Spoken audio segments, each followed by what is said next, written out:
Business का जो subject है वो हमारी नॉर्मल लाइफ से बहुत ज़्यादा रिजेंबल करता है। कैसे करता है वो मैं आपको अभी बता दूंगा थोड़ी देर में। मीटिंग पासपोर्ट, भाई ये मुझे नहीं पता। देखिए सिंपल सी बात ये है कि अगर मैं आपको से एक छोटा सा सवाल करूं तो आप सब मुझे इस बात का जवाब देंगे कि कोई बिजनेस स्टार्ट करने के पीछे पर्पस क्या है।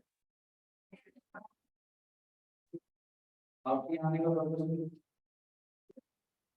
स्टार्ट करना होगा, तो हर इंसान को कोई ना कोई काम करने के पीछे कोई ना कोई पर्पस होता है और उस पर्पस को अचीव करने के लिए वो बहुत से काम करते हैं। Am I right? आप लोग यहाँ पर चार्टर्ड अकाउंटेंट बनने आए हैं तो आपका स्टेप क्या था? इंटरमीडिएट क्वालिफाई करने के बाद आप लोगों ने देखा कि कौन सी क्वालिफिकेशन में जाया जा सकता है, क्या एकेडमिक्स में जाया जा सकता है या कौन सी क्वालिफिकेशन सीए के अलावा है जहाँ जाया जा सकता है। ठीक है, तो आप सबने वहाँ ट्राई किया होगा, वहाँ से कट गया, आप लोग यहाँ आ गए। जब आप लोग यहाँ आए आपने क्या स्टेप किया? पहले ओरिएंटेशन ली, ओरिएंटेशन ली आपको क्या बताया कि यार लेट्स गिव अ ट्राई।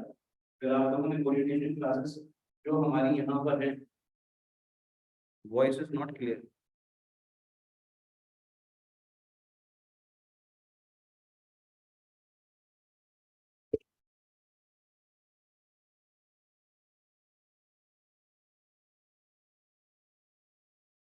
अब सही है बेटा? हेलो, अब बेहतर है?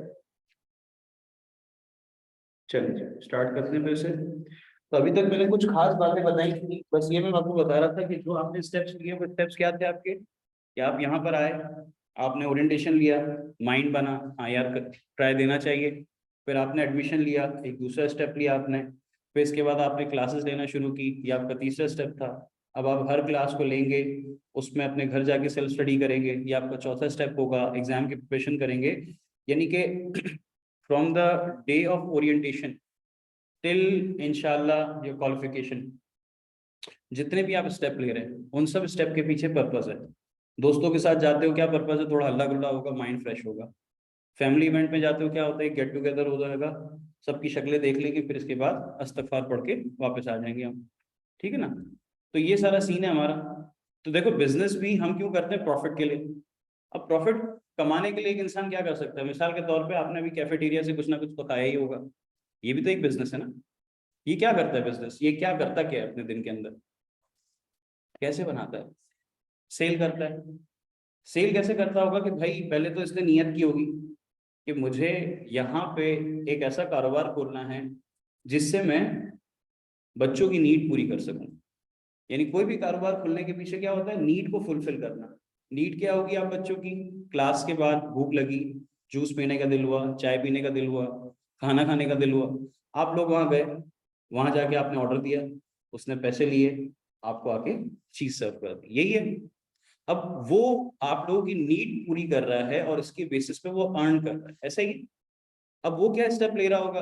पहले उसने बोला कि यार मैं क्या काम कर सकता हूँ। लेट सपोज उसने स्टार्ट किया कि यार मैं सिर्फ यहाँ पर पैकिंग वाली आइटम रखूंगा, चिप्स रखूंगा, बिस्किट रखूंगा। उसने उससे कमाना शुरू किया। बोला यार बच्चों की डिमांड आ रही है, कोल्ड ड्रिंक भी रखो। कोल्ड ड्रिंक रखना शुरू किया, फ्रिज लगा लिया। बच्चों ने कहा जूस रखना शुरू करो, जूस भी रखना शुरू कर दिया। फिर बच्चों ने कहा कुछ समोसे वगैरह भी होने चाहिए, वो भी रखना शुरू किया। यानी आप अगर उसके इस बिजनेस को नोट करो मेरे बच्चों, तो हर दफा उसने अपने बिजनेस में एक स्टेप आगे ही बढ़ता है। क्यों? कि जो कस्टमर आ रहा है उसकी नीड मेरे पास से इतनी फुलफिल हो जाए कि उसको कहीं जाना ना पड़े। लेकिन अब यहाँ लिमिटेशन है। आप में से कोई कहता है मुझे जिंगर खाना है, वो यहाँ नहीं मिल सकता। आप में से कोई कहता है मुझे बारबेक्यू खाना है, वो नहीं मिल सकता। आप कहते हो बिरयानी खानी है, वो नहीं मिल सकता। तो हर बिजनेस की कोई ना कोई लिमिटेशन है। अब आप केएफसी जाके बोलो मुझे एक टिक्का ला के दो, तो बात खराब है ना, क्योंकि आपको पता है कि इस बिजनेस से मैं ये नीड पूरी कर सकता हूँ। आइसक्रीम वाले के पास जाओगे, आप ये नहीं कह सकते कि मुझे यहाँ पर केले का शरबत दे दो, क्योंकि आपको पता है कि यार इस जगह पे जाके मेरी सर्टेन नीड्स ही फुलफिल हो सकती है। इसके अलावा मैं उसको अगर कहूं भी कि यार मेरी ये नीड फुलफिल कर दो, तो हो सकता है कि वो मना कर दे, और होगा क्या, मना ही कर देगा। बात समझ आ रही है? तो मेरे बच्चों देखें, इस पूरे के पूरे सब्जेक्ट के अंदर ना हमारे पास अगर चैप्टर्स की क्वांटिटी देखें वो है 10 चैप्टर है हमारे पास, ठीक है। अभी 10 चैप्टर की क्या सीक्वेंस है जरा मैं आपको समझा देता हूँ। चैप्टर नंबर 1 आपका है नेचर ऑफ बिजनेस, ठीक है। दूसरा चैप्टर है मेरे प्यारे बच्चों ओनरशिप ऑफ बिजनेस,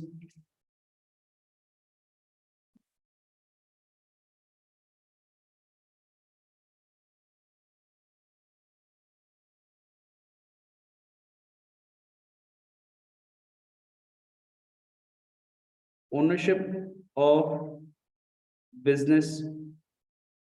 अच्छा, इसके बाद क्या है हमारे पास कि देखो, अगर आप नोट करो एक चीज,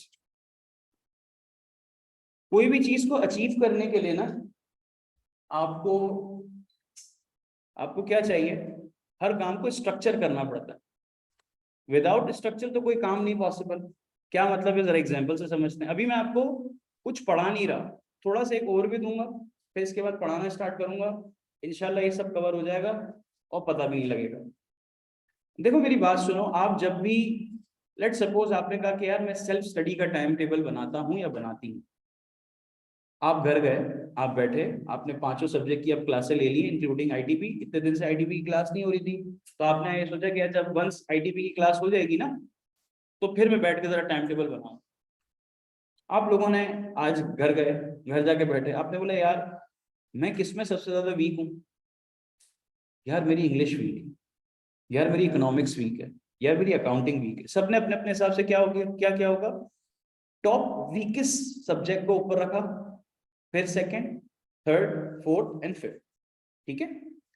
जब आपने टॉप मोस्ट वीकेंड सब्जेक्ट आपने ऊपर रखा होगा, तो आपने कहा कि यार मुझे टाइम कितना देना है अपनी सेल्फ स्टडी को। यार मैं ना सुबह 9 बजे आती हूँ या आता हूँ, और मेरी 5 बजे तक तो क्लासें ही होती हैं, तो मैं घर जाती हूँ या जाता हूँ 7 बजे तक, खाना खाता हूँ, थोड़ा रेस्ट करता हूँ, 8 साढ़े 8 बज जाते हैं, आधा पौना घंटा मैं और रेस्ट कर लेता हूँ दोस्तों में जाके कुछ ना कुछ करके। यानी लेट सपोज मैं 9 बजे फिक्स अपनी पढ़ाई के लिए बैठता हूँ, 9 से लेकर 12 बजे तक के मेरे पास एक विंडो है, उस विंडो में मैं क्या करूंगा, सेल्फ स्टडी। अब आप कैसे पढ़ोगे उसको, सबको एक्यूरेट टाइम टेबल के हिसाब से बनाओगे कि यार सबसे डिफिकल्ट पेपर को 9 से 10 का टाइम दे दो, फिर इसके बाद 10 से 10:30 तक को एक और को टाइम दे दो, फिर इसके बाद 10:30 से लेकर 11 तक का एक सब्जेक्ट को और टाइम दे दो। इस तरह से आप अपनी लिस्ट बनाओ, स्ट्रक्चर करोगे। अब जब आपने अपने सब्जेक्ट को स्ट्रक्चर किया, अब लेट सपोज आपने कहा कि यार इकोनॉमिक अकाउंटिंग बहुत मुश्किल लग रही है क्योंकि मैं साइंस बैकग्राउंड का हूं, तो मैं अकाउंटिंग स्टार्ट करता हूं। तब आपने जब अकाउंटिंग स्टार्ट किया होगा, तो आपने कहा कि यार मुझे फला चीज पे ज्यादा टाइम लगाना चाहिए, तो आपने कहा यार डबल एंट्री को समझने में ज्यादा टाइम लगाना चाहिए। लेकिन होता यह है कि किसी दिन क्यूएम के टीचर आपको ज्यादा होमवर्क दे देते हैं। अब आप क्या करोगे, अब आप अपनी प्रायोरिटी लिस्ट में सबसे पहले किसको लाओगे, क्यूएम को लाओगे। अब ये आपने खुद नहीं किया, खुद हो गया, क्योंकि आपने क्या किया, जो इंपॉर्टेंट है उसको आपने प्रायोरिटाइज करना शुरू किया और स्ट्रक्चर करना शुरू किया। स्ट्रक्चर का मतलब होता है चीजों को बिट्स एंड पीसेस में तोड़ के अचीव करते रहना। एक तो जनरल मतलब इसका ये है। जैसे मिसाल के तौर पे आप लोगों की यहाँ पर जैसे इंस्टीट्यूट में एंटर हुए, तो आपको पता है कि यार इस जगह पे कैफेटेरिया, इस जगह पे बुक स्टॉल है, ऊपर जाते हैं तो फला जगह पे एडमिन है, एक जगह पे फीस देते हैं, एक जगह पे हम क्लास देते हैं। तो आपको इस पूरे इदारे का स्ट्रक्चर पता चल गया कि छत कहाँ है, नमाज की जगह कहाँ है, वॉशरूम कहाँ है, जीसीआर कहाँ है, फला चीज कहाँ है। अगर ये स्ट्रक्चर ना हो तो एक तंबू बना दिया जाता, आपको पता नहीं चलता, आप उसको अचीव ही नहीं कर सकते। तो हर चीज को क्या करते हैं, हम स्ट्रक्चर बेस पे ले आते हैं ताकि हमारे पास उसके steps identify 1 2 3 4 based on the importance हम उसको चेंज करते रहेंगे।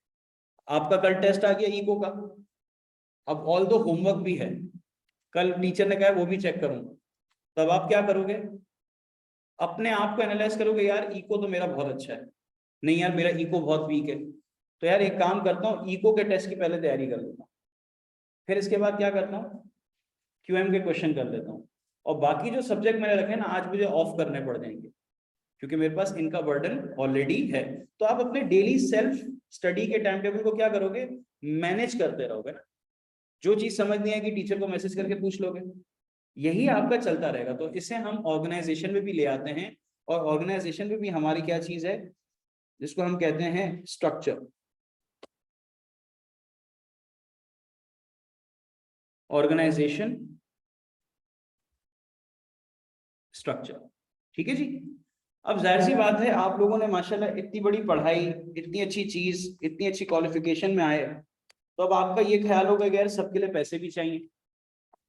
पैसे वगैरह तो कुछ भी नहीं है ना, पैसे तो चाहिए हर चीज के लिए।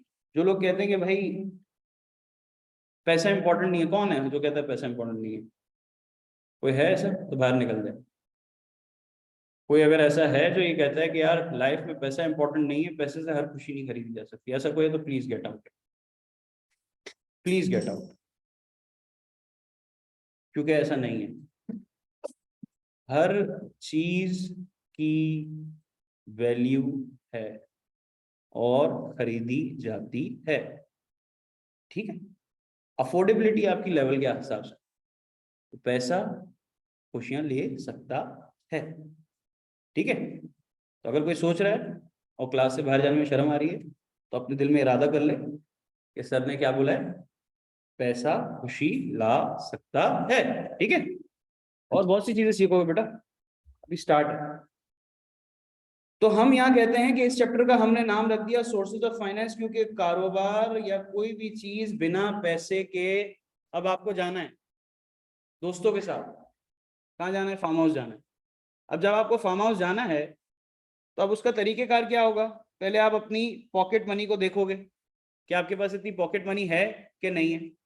जब आप अपनी पॉकेट मनी को यहाँ देखोगे तो आपको ये बात का अंदाजा होगा कि नहीं यार, मेरी पॉकेट मनी इस बात का जवाब नहीं देती कि मैं पूरा का पूरा एक्सपेंस क्या कर सकूं, फार्म हाउस का बेयर कर सकूं। तो आप गए अपने बड़े भाई या बहन के पास और आपने उनको कहा कि यार 1000-1500 रुपये उधार तो दे। उन्होंने बोला यार ये ले ले। फिर आपने कहा यार बाबा से भी मांग ही लेता हूँ। तो आप उनके पास गए मिस्किन वाला मुंह बना के, बोला अब्बा 1000 रुपये तो कराओ। अब्बा ने कहा अभी तो दिए थे। वो कहाँ गए? बोला बस वो समझा करो, चले गए। तो फिर आपने अब्बा को भी टोपी पहनाई, आप लेके चले गए। आपने अपने काम को अचीव करने के लिए फाइनेंस अरेंज किया। सोर्स कौन बना? भाई। और सोर्सेज ऑफ फाइनेंस भी यही है कि जब बिजनेस को पैसा चाहिए होता है तब भाई और अब्बू के पास नहीं जाया जाता, तब जाया जाता है बैंक्स के पास, तब जाया जाता है जनरल पब्लिक के पास अपनी ओनरशिप को देने के लिए, शेयर्स रोटेट किए जाते हैं। तो सोर्सेज ऑफ फाइनेंस आपके पास क्या है। फिर इसके बाद देखें, हर काम में आईटी है, बिना आईटी के तो दुनिया कुछ भी नहीं है। क्योंकि मेरा भी ताल्लुक आईटी से ही है। टेक्सॉल 360 जो आप, अभी आपको पोर्टल मिला होगा, पोर्टल आपको मिलने वाला होगा या मिला होगा, जब फीस पे कर दोगे जो आपके चक्कर होंगे, उसके बाद आपको एक पोर्टल का एक्सेस मिलेगा। वो पोर्टल हमारी कंपनी का ही है। अल्हम्दुलिल्लाह ऑल ओवर द पाकिस्तान अल्लाह पाक ने इज्जत दी कि वो चल भी रहा है। और हमारा जो one of the prestigious client है वो ARTT इटसेल्फ है, अल्हम्दुलिल्लाह। तो ये इंफॉर्मेशन टेक्नोलॉजी अगर आप पहले नोट करें कि अगर पहले बच्चों को घर पे बैठ के अगर पढ़ना होता था कि लाइव क्लास, तो हम पहले शायद सोच भी नहीं सकते हो। ये तो कोविड की मेहरबानी है कि जिसने हमें बाउंड्री लेस कर दिया। क्योंकि जब आप किसी भी क्राइसिस में आते हो तो न्यू अपॉर्चुनिटीज आती हैं। अच्छा, सवाल मेरा यह है कि जब आप क्राइसिस में आते हो तब न्यू अपॉर्चुनिटीज कैसे आती हैं? बताओ। एग्जैक्टली आप जब सक्सेस और सारी चीजें क्राइसिस के बगैर चल रही होती है ना, तो आपकी लाइफ हो जाती है बिल्कुल ऐसी कि भाई सुबह उठे, नहाया, नाश्ता किया, गए, आप कुछ नया नहीं सोच सकते। जब क्राइसिस आते हैं तो नॉर्मल रूटीन से आप आउट हो जाते हो, एबनॉर्मल रूटीन पे आ जाते हो। फिर आपको टाइनी चीजें भी बहुत वैल्यूएबल लग रही हो। जूम बहुत पहले का आ चुका था, लेकिन कोविड में इसने इसको मशहूर करा दिया। हालांकि देखा जाए तो दुनिया बंद है घरों में, लेकिन जूम हिट हो गया। जूम की कंपनी ने बहुत कमाया। टीचर्स निकल पड़े, स्टूडेंट्स हर जगह जूम जूम जूम, ठीक है ना। तो इंफॉर्मेशन टेक्नोलॉजी यानी आईटी हर जगह इवॉल्व कर रही है। और आज से 10-15 साल के बाद इफ फाइनेंस वाले लोगों के पास भी आईटी की समझ नहीं होगी, अनफॉर्चुनेटली उनकी ग्रोथ पॉसिबल उस लेवल की नहीं है compared to the person who have the knowledge of IT. तो यहाँ पर CA के अल्हम्दुलिल्लाह मुख्तलिफ कोर्सेज हैं, जिसमें MS ऑफिस का कोर्स है, फिनटेक का कोर्स है, डेटा मैनेजमेंट का कोर्स है, मैं उसको लीड करता हूँ अल्हम्दुलिल्लाह, पढ़ाता हूँ। तो उससे मुझे एक पैसेज मिलता है, एक पाथ मिलता है अपने उन बच्चों को जिनको IT में जो कमजोर है उनको एलिवेट करने का। फिर इसके बाद हमारे पास एक चैप्टर है जिसका नाम है बिजनेस एथिक्स। अब ये बिजनेस एथिक्स क्या है, क्या सही क्या गलत। मिसाल के तौर पे आपका फोन बजता है, आप उठते हो, क्लास से बाहर चले जाते, ये एक तरीकेकार है, ठीक है। आप वापस आते हो और टीचर को बोलते हो कि सर रिपीट कर दे, क्या ये तरीकेकार सही है? इसका मतलब आपका पहला जो एक्ट था वो एथिक्स में काउंट हो रहा था, लेकिन अब वाला एक्ट एथिक्स में काउंट नहीं हो रहा। आपको इसके लिए क्या करना चाहिए? After the class, sir due to XYZ reason मुझे जाना पड़ गया था, काइंडली आप वो पूरा पार्ट रिपीट कर सकते हैं कि नहीं? और बेहतर सिचुएशन, या रिकॉर्डिंग तो अवेलेबल हो ही जाएगी, आपने पढ़ लिया, तो ये तरीकेकार आपका। अब एथिक्स में बिजनेस एथिक्स क्या है? बड़ी मशहूर कहावत है, एवरीथिंग इज फेयर, सब जायज है, लेकिन बिजनेस कहते हैं भाई ऐसा नहीं है, आपको कारोबार करना है, प्रॉफिट करना है। अब मिसाल के तौर पे एक बड़ा मशहूर हलीम वाला पकड़ा गया। अच्छा भाई क्यों पकड़ा गया? लोग वहां जाते थे, वो कहते थे यार एक तो इतनी सस्ती प्लेट देता है, उसके हलीम में चिकन होती है, उफ, भर भर के रेशे आ रहे होते हैं, माय गॉड। तो इंस्पेक्ट हुआ तो उसमें था कि भाई वो जो सफेद धागे नहीं होते जो चटनी के ऊपर वाली थैली में बांधते हैं, उसको पानी में डाल के रखता था और नरम हो जाते थे, और वो उस हलीम में डालता था, और वो पब्लिक बोलती थी वाह लच्छेदार हलीम, ठीक है ना। पता ही नहीं अब वो धागा है वो चेंज हो जाए। बहुत सी चीजें हैं हम जो खा रहे होते हैं, हमें अंदाजा बिल्कुल भी नहीं हो रहा होता क्या है क्या नहीं है, तभी तो गधे मशहूर हो गए अब। अगर पता हो जाए तो फिर बात ही क्या, ठीक है ना। तो बहुत सी ऐसी चीजें हैं कि जो कि हमें बताती हैं कि नहीं भाई आप प्रॉफिट कमाने के लिए मरी हुई मुर्गियों का जिंगर नहीं खिला सकते, ठीक है ना। आप ऐसे कोई बर्ड फ्लू वाली और इस तरह, आपको प्रॉपर बिजनेस करना है। ऑल्दो आपका प्रॉफिट मार्जिन कम हो जाएगा, but it does not make sense कि आप लोगों के साथ फ्रॉड करना शुरू कर दें, ठीक है। बड़ा इंटरेस्टिंग सब्जेक्ट चैप्टर है, मेरा बड़ा फेवरेट है ये चैप्टर। फिर इसके बाद हमारे पास एक और चैप्टर आता है जिसको हम कहते हैं मार्केटिंग। मार्केटिंग आप सबको पता है आजकल किस तरह की होती है, जो हम देख रहे हैं टीवी पे, बिस्किट बेचने के लिए नाचना पड़ता है, सही है ना भाई, सुकून से खाने की चीज है यार, बैठ के खा लो, ताकत आएगी। नहीं, इतनी ताकत दिखा दी कि मोहल्ले का मोहल्ला नाच रहा है, खत्म ही नहीं हो रहा। मैं तो गाला खाना छोड़ दिया, मैं नहीं भाई बहुत चीप बिस्किट हो गया है, तो हालांकि मेरा फेवरेट था, जब से ऐड है मैं कहा नहीं भाई तेरे देश का होगा मेरा नहीं है। सुपर अलग ही अपनी चल रहा है, भागे जा रहा है बंदा, भागे जा रहा है बंदा, भागे जा रहा है।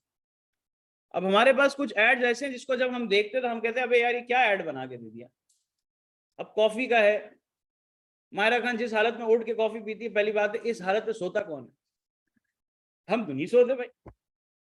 और जिस अगर इसी हालत में अगर हम कॉफी पिए तो पीछे से हमें आएगा चित्तर, सुबह सुबह इतना नाच के कॉफी पी क्यों रहा है? सही है ना भाई। तो हम पहले रियलिटी बताओ ना भाई, रियलिटी बताओ ना, थोड़ा थोड़ा आप रियलिटी टच तो लाओ। चलो खैर वो अपना मिजाज है उनका। तो मार्केटिंग बहुत जरूरी है भाई ना, हमारे यहाँ मार्केटिंग बहुत जरूरी है। अब आप डमीज देखते हैं, और जैसे मिसाल के तौर पे आप सलून्स में जाएं तो आपको पहले वो बुकलेट शो करता है, सर कैसे बाल काटे, पता है काटने उसने वही हैं जो उसको आते हैं, लेकिन वो फिर भी दिल की तसल्ली है, सर कैसे, सर ऐसे काटना, ठीक है सर। अब आप बोलते हो कि आप ऐसा, वो बना भी देता है उस टाइम और आप बन भी जाते हो, घर जाके ना हो वही जिनावर के जिनावर, ठीक है ना, क्योंकि आपसे तो बनने नहीं है। जितनी कोशिश कर लो आप यार ये वाले बना दे यार, ऐसे बनाने में, हाँ ठीक है बना दे, तभी बना दे, ठीक है ना। तो हमारे पास तो भाई मार्केटिंग के ये तरीके हैं जिसमें हम क्या कहते हैं मैनिपुलेशन। तो आपको यहाँ पढ़ाया जाएगा कि marketing does not mean manipulation, इसमें हम रिसर्च भी करते हैं, एडवर्टाइजिंग भी करते हैं, इसमें हम नीड और वांट्स को आइडेंटिफाई करके सेपरेट करते हैं। फिर हमारे पास आ जाएगा ह्यूमन रिसोर्स, क्योंकि देखो काम तो मैं मौक्किलों से नहीं कराऊंगा, आप लोगों से ही कराऊंगा। तो मुझे अपने लोग चाहिए, ऐसे लोग जो मेरा काम कर सकें, मेरे काम को समझ सकें, मेरा एसेट बन सकें। देखो हमेशा लाइफ में दो फेजेस आएंगे इंशाल्लाह। पहला फेज जिसमें आप काम करने वाले बनो, दूसरा जिसमें काम करवाने वाले बनो, और अल्टीमेट फेज वही है, काम करवाने वाला। क्योंकि काम करने वाले गधे होते हैं, काम करवाने वाले असल। इसका मतलब ये नहीं, हाँ हर किसी को गधे के फेज से गुजरना जरूर पड़ेगा, घोड़ा कोई डायरेक्ट नहीं बन सकता। रीजन, जब तक काम की समझ नहीं है तब तक काम करवाओगे कैसे। लेकिन इसका मतलब ये भी नहीं है कि लेट सपोज आप कहते हो कि मैं एक कलर की दुकान खोलता हूं, तो मुझे हर कलर पहले दीवारों पे लगाना आना चाहिए ना। सेंस इतना आ जाए कि आप काम करवा सको। लेकिन कुछ काम ऐसे हैं, अब मिसाल के तौर पे डॉक्टर, कौन कौन बनना चाह रहा था भाई? माँ का लाडला हाथ होता है, कौन वो माँ के लाडले हैं जो डॉक्टर बनना चाह रहे थे? आप हैं माशाल्लाह। कौन से डॉक्टर बनना चाह रहे थे भाई? बीडी, दांतों का? दांतों का, अच्छा। आप? ओहो, दिमाग का इलाज। और आप? बीडीएस। आप? अच्छा जी। आप? अब कुछ नहीं हो रहा, अब यहाँ सी हो रहा है, ठीक है।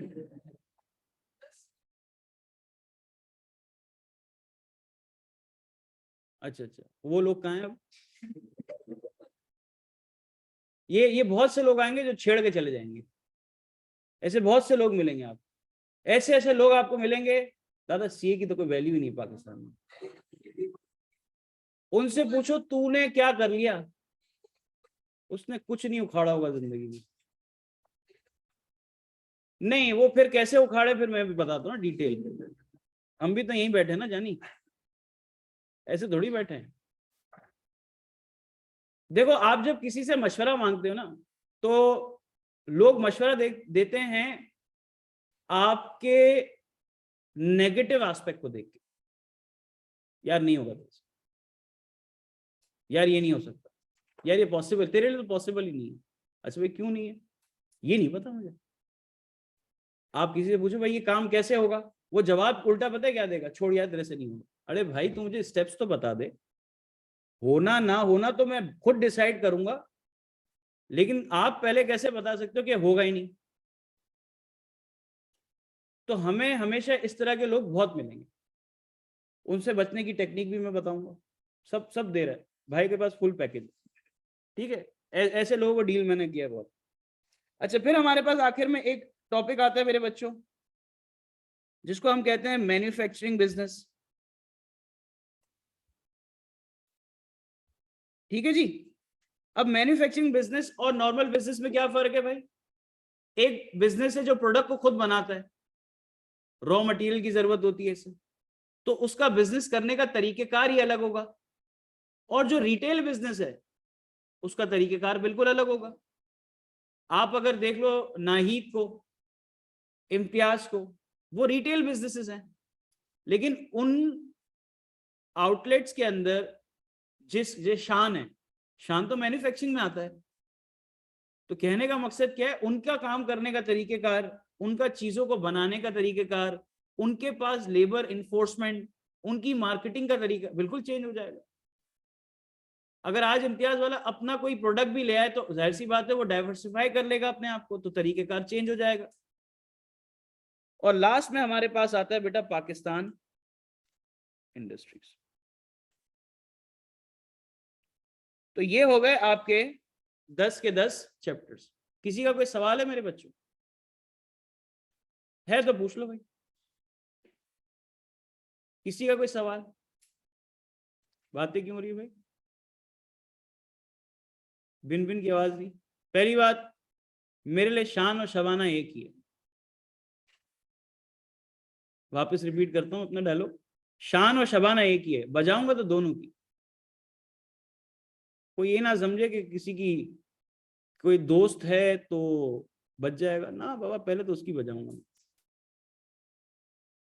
दोस्ती यारी है सर आंखों पे, लेकिन किसके लिए है? हम आपके साथ मुलाकात काय को किया है? आईटीवी के लिए, वरना आप कौन थे हम कौन थे पता भी नहीं था किसी को। हमारा मिलने का पर्पस क्या है? आईटीवी। इसके साथ सिंसियर हो, मेरे जिगर के टुकड़े हो। यहां आपने दोगलेबाजी दिखाई, फिर बताऊंगा मैं। बेटा रिश्ता करवाता है क्या तू?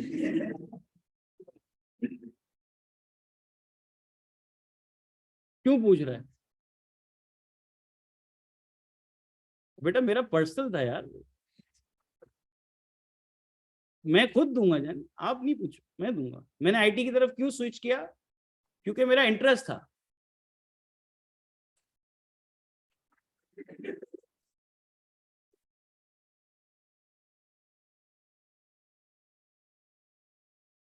अभी मेरे से भी तो सुना तूने, अभी बोला अपने लेक्चर पे। किन के लिए? ओवरऑल है बेटा, ओवरऑल है बेटा। तेरे से बड़ा इंटरेस्टिंग बैच चलेगा मेरा। नाम क्या है मेरे बच्चे का? अरसल बेटा, कह के लेते हैं भाई। अच्छा पूछ मेरी जान, पूछ। ओहो, फिकर ही नहीं कर जानी, फिकर ही नहीं कर। इबरत का निशान ना बनाना तू। अच्छा पूछ, क्या पूछ रहा था? देखो भाई, सिंपल सी बात है ना, आजकल अगर आप देखो हर चीज के अंदर टेक्नोलॉजी की इन्वॉल्वमेंट।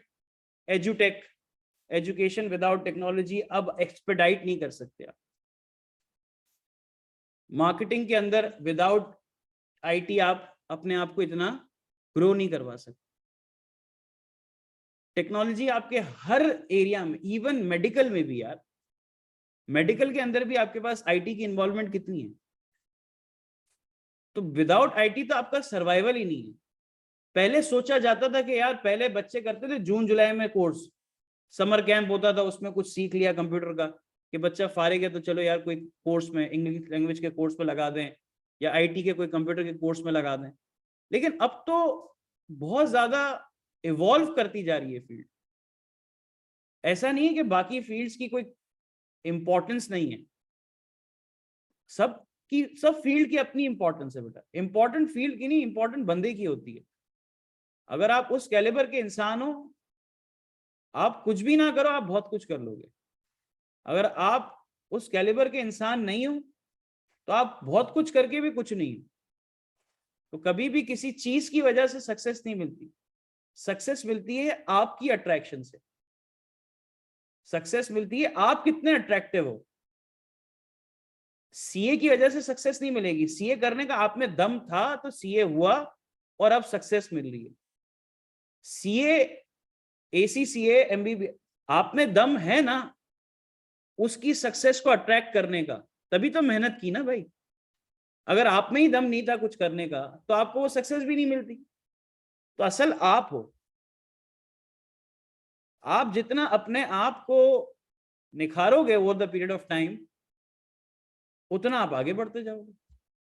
सब पता है वाला एटीट्यूड मत रखना कभी, क्योंकि आपको कुछ भी नहीं पता। जिसको सब पता है उसे कुछ नहीं पता। और जिस जो कहते हैं कि मुझे कुछ नहीं पता, अल्लाह उसको खुद बहुत कुछ पता करवा देता है, विजडम के जरिए, एक्सपीरियंस के जरिए। ऐसे लोग दे देता है उसके सराउंड में कि जिनसे वो सीखता रहता है।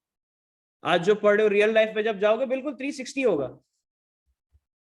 क्यों? क्योंकि वहां पर डेली बेसिस की बातें होगी, यहाँ बिल्कुल अलग बात होगी। समझ आई बात? और कुछ मेरा इंटरव्यू लेना बेटा, किताब मैंने शायद की वो पढ़ लेना। अरे मैंने मजा दिल पे ले लिया अभी से यार, अभी तो शुरुआत भी नहीं की मैंने यार। हाँ पूछ पूछ। हाँ हाँ यार देखो, मैं आपको एक सिंपल सा, मैं आपको बात, डिपेंड करता है आप पे। डिपेंड करता है आप पे कि आप अपने आप को किस एंगल में ग्रो करवाना चाहते हो फ्यूचर के अंदर। I always believe to become a bridge between two qualification, finance and technology. मुझे फाइनेंस की अच्छी नॉलेज होगी, मैं टेक्नोलॉजी वालों को समझा सकूंगा। मुझे टेक्नोलॉजी की अच्छी नॉलेज होगी, मैं फाइनेंस वालों को अच्छे तरीके से समझा सकूंगा। तो मैंने अपने आप को इस तरीके से डाइवर्स कर दिया पिछले 6 साल में। अल्हम्दुलिल्लाह, अपनी कंपनी, अपना सब कुछ अल्लाह पाक ने कर दिया। तो कहने का मकसद ये है कि मेरा पर्सनल, मैं ये नहीं कह रहा कि आप लोग भी ये करो ना, आप लोगों का हो सकता है कोई अलग इंटरेस्ट हो यार। बहुत से ऐसे मैंने अपने बच्चे देखे माशाल्लाह, आर्टिस्ट बड़े कमाल के होते हैं, वो सीए कर रहे हैं लेकिन उनके अंदर एक ये है आर्टिस्ट वाले, पेंटिंग वेंटिंग, उसमें भी आगे बढ़ जाते हैं। तो ये तो आपका अपना पर्सनल है कि आप किस डायरेक्शन में, हर किसी की देखो, बाज दफा है ना फैसिनेट करती है यार, इसकी लाइफ देखिए, ये छोड़ दो भाई, इससे कुछ नहीं होने वाला। ऐसा ऐसा बनो कि ब्रांड, आप कुछ भी ना हो लेकिन आप ब्रांड हो बहुत बड़े।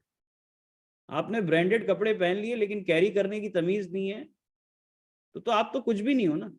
असल चीज कैरी करना है, और कैरी करना ऐसे नहीं आता, कैरी करना आता है by giving your best, hard work से आता है ना बेटा। तो ये वक्त के साथ साथ आपको चीजें खुद क्लेरिफाई होंगी कि आपके लिए क्या बेस्ट है। हो सकता है कि आपको, बाज लोग हमें कहते हैं कि यार अपना बेस्ट पता करो, हमें तो पता ही नहीं हमारा बेस्ट क्या है। तो over the period of time हमें अल्लाह खुद रास्ते बनाते कि यार देख, तेरे को ये चीज में ज्यादा समझ आता है, तेरे को ये चीज बहुत अच्छे, तेरे को इसके लिए रिवाइज नहीं करना पड़ता, तेरे को इसके लिए उठ के प्रैक्टिस नहीं करनी पड़ती, तेरे तो ये बाय बर्थ है, ये तो तेरी फैमिली के अंदर है। बीमारियां होती है ना फैमिलीज में, ट्रांसफर होती है ना, तो आपके साथ भी आपकी पोटेंशियल ऐसे ही ट्रांसफर होती है। दिखती है आपको कब है, जब वक्त आता, जब आप मेहनत कर। यहां तक क्लियर है बच्चों? तो पहली बात मैंने बोल दी कि भाई दोनों मेरे लिए सेम है। अगर जिसने इसको अच्छे तरीके से रखा, मेरा उससे, वैसे भी मैं किसी से पर्सनल नहीं हूँ, मजाक में बहुत करता हूँ, तफरी में बहुत करता हूँ, पर्सनल कभी किसी से नहीं होता। हाँ, दो चीजें मेरे लिए हैं बहुत इंपॉर्टेंट, मैं बड़ी जेन्युइन तरीके से बात करता हूँ। पहली बात, मैं जो चीज बोल रहा हूं, अगर वो एक कान से सुन के दूसरे कान से निकाल दी, फिर वो कभी नहीं सुनता मेरी वो बात, क्योंकि मैं बहुत डायरेक्ट, मैं घुमा फिरा के नहीं बोलता कि भाई जो चीज पसंद आ रही है पसंद आ रही, जो चीज नहीं आ रही नहीं आ रही, ये चक्कर नहीं। तो दो टोक बात करूंगा, किसी की कोई चीज बुरी लगेगी बोल दूंगा। दूसरी सबसे इंपॉर्टेंट बात, क्लास फेलोज की रिस्पेक्ट करो। देखो क्लास में बहुत से बच्चे होंगे जो थोड़े स्लो लर्नर्स हैं, ठीक है बच्चों, तो बाज दफा हमें उसको समझाना पड़ेगा, आपको समझ आ चुकेगा, लेकिन ये है टीम वर्क। आपकी टीम में हर कोई तेज भागने वाला नहीं है, आपको अपने अंदर वो टेम्परेमेंट पैदा करना है कि नहीं कोई बात नहीं, मैं रुकता हूं, इसको साथ आगे लेके जाऊं। तो कभी कभार ऐसा होगा कि बच्चे बोलेंगे सर फला चीज, आप बोलोगे यार ये तो आता है सर, आगे बढ़े, दूसरों को चांस, ठीक है।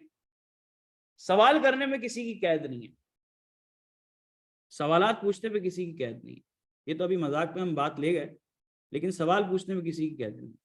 सवाल आप पूछो, जो समझना है, जो सीखना है, जिस चीज पे मशवरा चाहिए, मैं हाजिर। तो ये चीज है, सवाल आप बेतहाशा पूछो, कोई मसले वाली बात नहीं है। अभी आप लोग एक व्हाट्सएप का ग्रुप बनाइएगा PRC5 का, जो मेरा ग्रुप होगा, उसमें PRC5 से रिलेटेड चीजें होंगी। तो ये थी वो जनरल बातें, बार बार नहीं होंगी। अब हम थोड़ी बात करते हैं कि हम अपनी जर्नी को इंशाल्लाह कैसे लेके चलें। प्यारे बच्चों, ऐसा है कि हमारे पास एक चीज है मेरा बेटा, स्टडी टेक्स्ट, जिसका मैं आपको PDF प्रोवाइड कर दूंगा, ठीक है मेरे बच्चों। दूसरी है सर तारिक तुनिया, यहाँ के वन ऑफ दी ओनर भी है माशाल्लाह से, टेक्स्ट में एक अल्लाह पाक ने बहुत इज्जत दी उन्हें, और बहुत अच्छा काम करते हैं वो, पढ़ाने में तो मतलब हमारे उस्ताद हैं वो। तो वो टेक्स्ट तो इनका ऐसा है कि घुट्टी में उनकी। तो उन्होंने एक, जब ITB का सब्जेक्ट फर्स्ट टाइम आया था, तो उन्होंने ना बुक निकाली थी 2000 MCQs। तो अगर आप लोग इस सब्जेक्ट से मोहब्बत करते हो, तो आपकी इस मोहब्बत का तकाजा ये है कि वो बुक खरीदेंगे आप, क्योंकि वो मतलब 2000 MCQs यार, वो सॉल्यूशन अप्रूव्ड है। सॉल्यूशन है बेटा, मेरे सामने वो सेशन हुआ था ना, पता है मुझे, मैंने ही अपलोड किया, ठीक है। तो बुक ले लेना, आपको नहीं लेनी आप मत लेना, ठीक है, तू यूट्यूब से देख लेना, ठीक है बेटा, मैं कह रहा हूँ बहुत जमेगी तेरे से। तो बुक वो ले लेंगे, उससे क्या होगा, टॉपिक पढ़ाने के बाद आपको असाइनमेंट दे दूंगा कि बेटा फला क्वेश्चन से लेकर फला क्वेश्चन तक कंप्लीट कर लेना। उसमें आपके पास, अच्छा, जब मैं आपको कोई टास्क दूंगा, सवाल पूछने का तरीकेकार आज सुन लो। क्या है सवाल पूछने का? सवाल पूछो दबा के। मिसाल के तौर पे मैंने आज कोई टॉपिक पढ़ाया, मैं कहा बेटा यार अगली क्लास हमारी लेट सपोज है सैटरडे, एग्जाम्पल, बेटा थर्सडे और फ्राइडे का दिन आपके पास अवेलेबल है। आपने अपनी सेटिंग के हिसाब से अपना टाइम स्लॉट बनाया और आपने रीड किया। अब लेट सपोज रीड जब कर रहे थे ना, तो आपने अपना नाम लिखा, लेट सपोज ये शाहजेब है, और आपने लिखा भाई चैप्टर नंबर 1 है, और मुझे ये 1 2 3 4 5, ये मैंने जब चैप्टर रीड किया ना, पेज नंबर 1 से लेकर 4 तक, तो सर मेरे ये सवाल थे, और आपने जो मुझे 20 MCQs असाइनमेंट में दिए थे, उसमें से मुझे क्वेश्चन नंबर 13 समझ नहीं आया, क्वेश्चन नंबर 5 समझ नहीं आया, क्वेश्चन नंबर 2 समझ नहीं आया, क्वेश्चन नंबर 8 समझ नहीं आया। इस तरह से आपने क्या करना है, करके दिखा और पिक्चर खींच के दे देना। उससे क्या फायदा होगा? सबसे बेहतरीन फायदा, जब आप सब पढ़ लोगे, जब आप सब पढ़ लोगे फिर सवाल दोगे तो मैं जवाब भी सबके एक साथ दूंगा। वरना क्या होगा, आप पूछा, मेरा जवाब लेट आया, आप तब तक बैठे हो, तो आप पूरा अपने पास नोट करके आपने भेज दिया, मैंने सबका एक साथ जवाब दे दिया। ये तरीकेकार अपनाना है पूरे सेशन। फ्राइडे के फ्राइडे बेटा हम लेते हैं टेस्ट। जुम्मा मुबारक दिन है, तो इस मुबारक दिन में हम लेते हैं टेस्ट। टेस्ट की टाइमिंग होती है 5 से 7 तक। आपके पास बेटा एक लिंक आएगा, वो गूगल फॉर्म का लिंक है, होगा इंशाल्लाह, उस पर आपको टेस्ट देना है।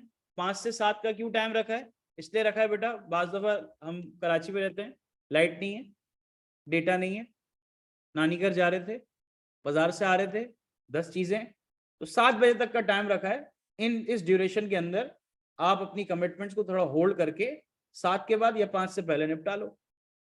और टेस्ट कितनी देर का होगा? 20 मिनट, डिपेंड आपने कितना अच्छा पढ़ाई की। तो हर फ्राइडे टेस्ट होगा, उस टेस्ट का रिजल्ट बताऊंगा। उस टेस्ट में जो सवाल आपके गलत हैं उसका भी मैं बताऊंगा।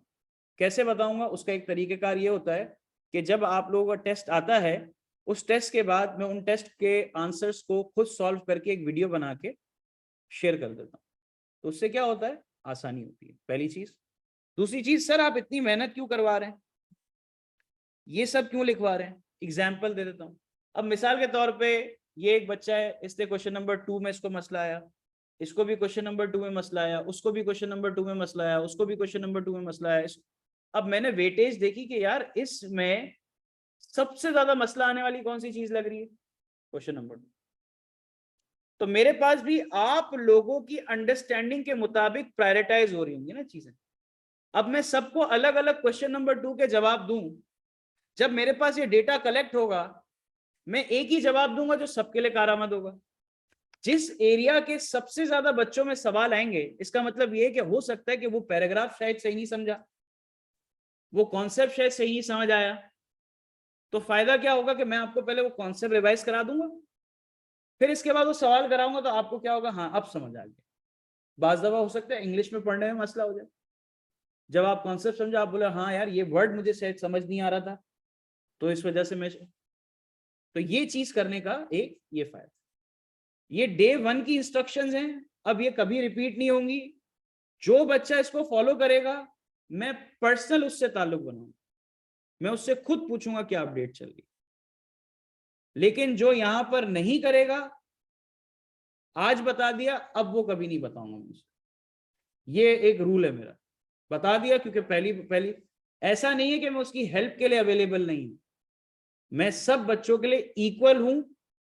लेकिन हाँ, बाज दफा आप किसी की हार्डवर्क और जेन्युइनिटी देख के और ज्यादा आपको इंक्लाइंड, यार इस बच्चे का साथ करो, यार इसका ख्याल ज्यादा रखो। खास मेहमान होते हैं ना, हर मेहमान को हम खाना खिलाते हैं, लेकिन खास मेहमानों को थोड़ा पूछ के जाते, हाँ भाई सही है ना सब, तो वो वाला हिसाब है मेरे साथ। तो थोड़ा सा इस बात का ख्याल रख लेना। टेस्ट होने की वजह से आप अपने वीकली स्टडी को बहुत मेंटेन करते रहोगे। ज्यादा मैं हफ्ते में 2 क्लासें ही लेता हूँ, तो ज्यादा बर्डन भी नहीं है, लीनियंट कोर्स चलेगा। 2 दफा मैक्सिमम 3 दफा आपका रिवाइज होगा कोर्स, तो कोई मसला भी नहीं है। तो ये आपकी एक छोटी सी जर्नी है जो इंशाल्लाह लेके चलेंगे। यहाँ तक किसी बच्चे का कोई सवाल है पूछ लो, और कोई भी मसला है पूछ लो, अभी हल करते हैं, फिर थोड़ा आगे बढ़ते हैं और टॉपिक की तरफ आएंगे। बेटा बुक ऐसा है कि बुक में आपको पीडीएफ दे दूंगा। अब कोई बच्चा होता है यार पीडीएफ पढ़ने में उसको मौत आती है, वो कहता है यार हार्ड कॉपी हो, तो वो हार्ड कॉपी ले ले, यहाँ से परचेज कर ले। सर तारिक दुनिया की अगर बुक अवेलेबल नहीं है तो पीडीएफ में अगर किसी को चाहिए तो वो भी अवेलेबल है, जिन जिनके पास है, मेरे पास नहीं है, तो वो यहाँ से या तो हार्ड कॉपी ले ले, या एक इन्वेस्टमेंट है, वो इन्वेस्टमेंट कर ले तो आपके लिए फायदा है। क्योंकि इस पूरी बुक में अराउंड कोई 4785 लाइंस है, और उस 4000 लाइंस के अंदर सर ने 2000 क्वेश्चन बनाए। तो समझो ऐसा है कि अगर कोई बच्चा बुक पढ़े, बुक पढ़ता है और बुक पढ़ने के बाद वो क्वेश्चन सॉल्व कर ले, तो समझ इज इक्वल्स टू बुक, यानी उसने पूरी बुक ही सॉल्व कर ली। इस तरह से माशाल्लाह सर ने डिजाइन की है खूबसूरत तरीके से। आप लोगों का पेपर होगा एमसीक्यूज बेस, ऑनलाइन पेपर होगा, सेंटर जाके पेपर देना है, रिजल्ट आते हैं कोई 1 डेढ़ 2 हफ्ते के बाद, अगले महीने आते हैं 5 तारीख को। तो ये हिसाब है दोस्तों। यहाँ पर किसी का कोई सवाल है, किसी की कोई चीज है जो पूछनी हो तो प्लीज पूछ लो, नहीं है तो आप बताएं, आगे बढ़ते हैं। किसी का कोई ऑनलाइन में से सवाल है मेरे बच्चों? तो ये सारी चीजें हमने बता दी, यहां तक सब क्लियर है भाई? मैं आपको कुछ और रिसोर्सेज भी दूंगा, ठीक है? Let me show you those resources.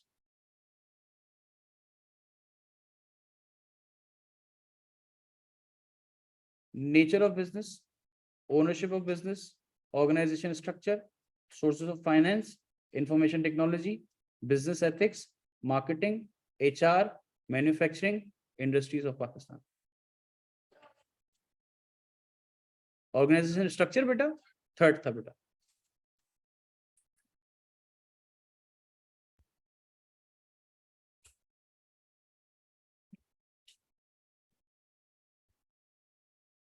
जब आप एग्जाम के आखिरी अयाम में पहुंचेंगे तो मैं आपको एक चीज प्रोवाइड करूंगा इंशाल्लाह, वो चीज आपको मैं भी दिखा देता हूं।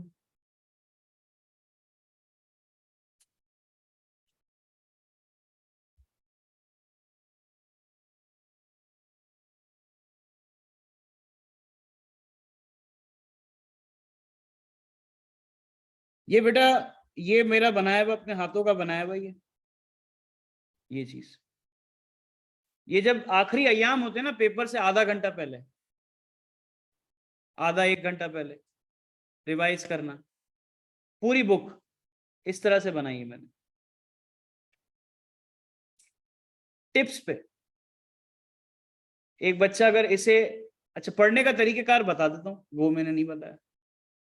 ये है बेटा, तो ये अल्हम्दुलिल्लाह आपके सारे चैप्टर्स की बनी हुई है, और ये मैं आपको बुक फॉर्म में पीडीएफ दे दूंगा इंशाल्लाह, आज ही कोशिश करूंगा, आज दे दूंगा। अच्छा एक और चीज बड़ी इंपॉर्टेंट है, देखो होता ये है कि मेरे ना थोड़े रिप्लाई आते हैं लेट, थोड़े नहीं आते, बहुत लेट आते हैं रिप्लाई, कभी भी बहुत जल्दी आ जाते हैं, कभी बहुत लेट आते हैं।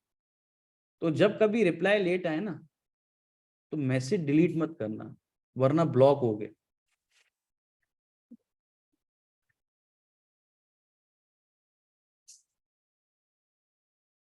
क्लियर है? क्या कहा, रिपीट कर, कि अगर मैसेज का रिप्लाई देख लेता हूं कि हाँ यार ये बच्चे का मैसेज आ गया, लेकिन अगर मैसेज का जवाब ना है ना तो मेरे जहन में होता है कि यार मैं फारिग होके जवाब दे दूंगा, अगर बहुत मौत पड़ रही है तो कॉल कर लो, ठीक है मेरे बच्चों, लेकिन डिलीट मत करना। ब्लॉक कर दूंगा डायरेक्ट।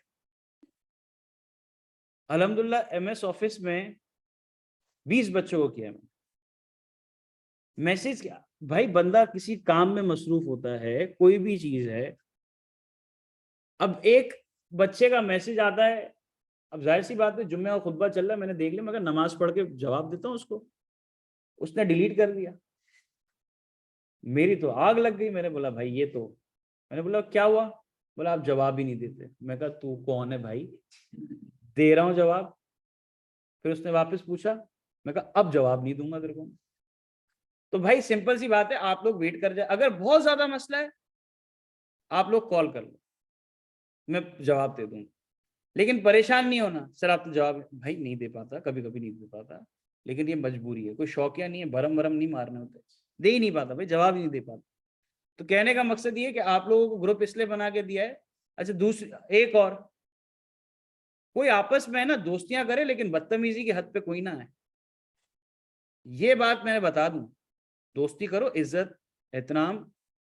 मैं किसी से है ना, किसी ने किसी को ये बोला, किसी ने उसको ये बोला, ना बाबा, ये तो बर्दाश्त ही नहीं है। अगर आपके साथ कोई कंफर्टेबल है बात करने के लिए तो बात करो। पेन चाहिए, आज क्या पढ़ाया, ये मेरी क्लास में नहीं होगा, मेरे से पूछ लो जो पढ़ाया है, मैं यहाँ जिंदा हूं अभी, ठीक है ना।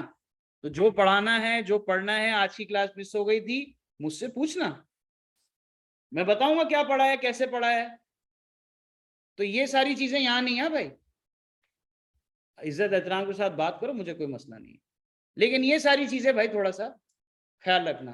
पढ़ाने आते हैं, एक अच्छे माहौल के साथ पढ़ाएं, डांट डपट पसंद नहीं है यार, बेकार है। फिर मैं हर दफा कोई तकरीर करता रहूं, तुम लोगों को मैं कुछ सिखाता, नहीं नहीं नहीं भाई, इसके तो पैसे ना तुमने दिए ना मैं ले रहा हूँ।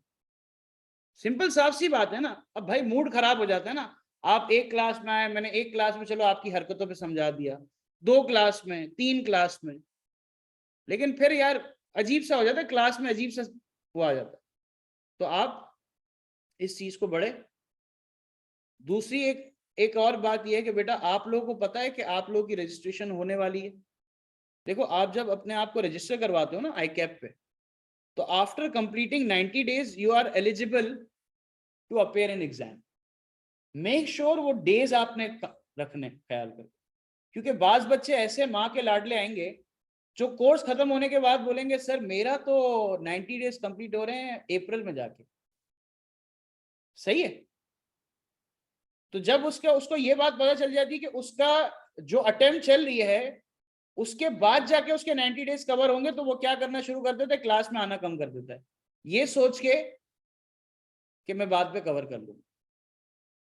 दूसरा, आपसे अगर छुट्टी हो जाए ना, जो लेट आता है बच्चा, मिसाल के तौर पे एक बच्चे ने एडमिशन ले लिया, किसी वजह से 4-5 क्लासेस में नहीं आ सका और वो अब ज्वाइन करता है, तो कोई भी बच्चा ये मत सोचे कि मैं पहले प्रीवियस कवर करूंगा फिर आऊंगा, नहीं, उसी क्लास में ऐड हो जाओ।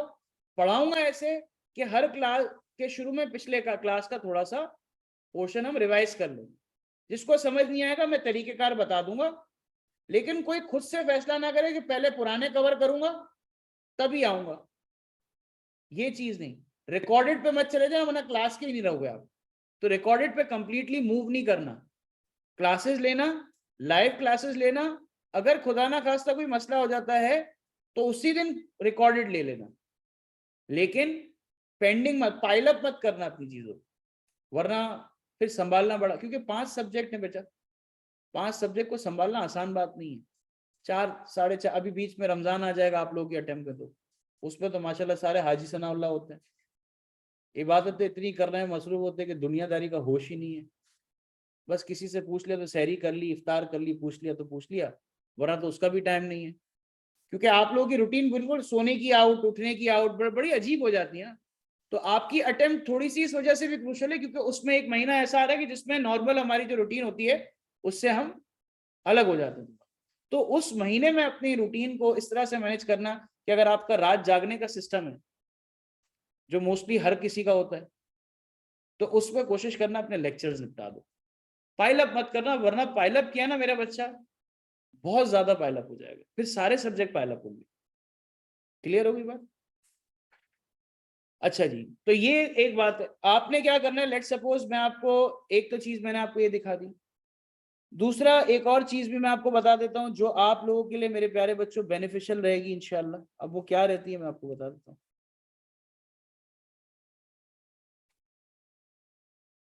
ये भाई ने बनाई है बुक पूरी, ये आपकी तकरीबन 250-300 पेजेस की जो बुक है उसको तकरीबन मैं 43 पेजेस पे ले आया हूं। सही है भाई? ये बुक ऐसी है, इसका पढ़ने का तरीकेकार मैं बताता हूँ। पहली दफा इंसान के पुत्र की तरह है ना बुक का चैप्टर पढ़ना है, ठीक है बेटा? आज जैसे लेट सपोज चैप्टर नंबर 1 खत्म हो गया, आपने सेल्फ स्टडी का टाइम ही नहीं निकाला, तो जिस दिन चैप्टर कंप्लीट हो उस दिन ईमानदारी के साथ बैठो, पहले पूरा चैप्टर रीड करो, जिस तरह सवाल पूछने की सीक्वेंस बताइए वो सवाल, जो असाइनमेंट है वो सारे कंप्लीट किए, फिर क्या करना, डेली बेसिस पे 10 मिनट लगेंगे, सिर्फ 10 मिनट, इसे खोल के पढ़ लो, भूलोगे नहीं पीछे का। जब इसे पढ़ने की आदत हो जाएगी महीना 1.5 महीना, फिर एंड में क्या करना, वो चार्ट जो है ना वो सारे मैं भेजूंगा, अभी भेजा नहीं है, जब ग्रुप बन जाएगा ना अभी तो सब भेज दूंगा। तो उसमें क्या हो जाएगा आपका कि वो चार्ट बेस पे आपको फौरन से क्विक, हाँ यार ये ऐसा हो गया, तो ये कुछ काम मैंने किए थे वो मैं आपको बता दूंगा। एक और चीज होती है हमारा weekly FAQ session. Weekly FAQ session क्या होता है कि एक तो ये है कि मैं आपको बोलता हूँ कि भाई व्हाट्सएप पे सवाल पूछ लिया करो, ठीक है ना? एक होता है कि मैं जूम पे सेशन करता हूँ, जो अदर देन दिस क्लास होता है, वो इस क्लास का पार्ट नहीं होता। मेरी ख्वाहिश होती है सारे बच्चे आए, लेकिन जबरदस्ती नहीं है कि कोई आएगा ना आए। उसमें मैं other than class, other than subject, कुछ ऐसी चीजें बता रहा होता हूँ जो आपको other than this particular qualification help out to grow your, वो उसको क्या कहते हैं, सॉफ्ट स्किल्स, जो पर्सनल ग्रूमिंग के लिए आपके बहुत काम आती है। और इसके भी सवाल के जवाब देता हूँ। तो ये कुछ, लेकिन ये मैंने ये भी थोड़ा सा बंद किया हुआ है टाइम ना होने की वजह से, तो ये चीज भी होगी लेकिन अपने वक्त। तो मैंने आपको सारी जर्नी बता दी कैसा है क्या है। कोई अभी किसी का कोई सवाल तो नहीं है?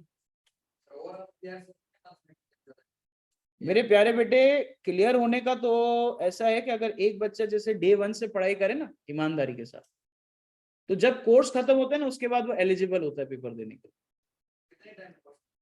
यार देखो, मेरा कोर्स है ना 70 घंटे का है, 60 से 70 घंटे, बस। मैं कहानियां नहीं बनाता, दो टोक बात की उसी में बात, इंशाल्लाह अभी पढ़ाएंगे तो समझ। 60 से 70 घंटे में हम कर लेते हैं अल्हम्दुलिल्लाह।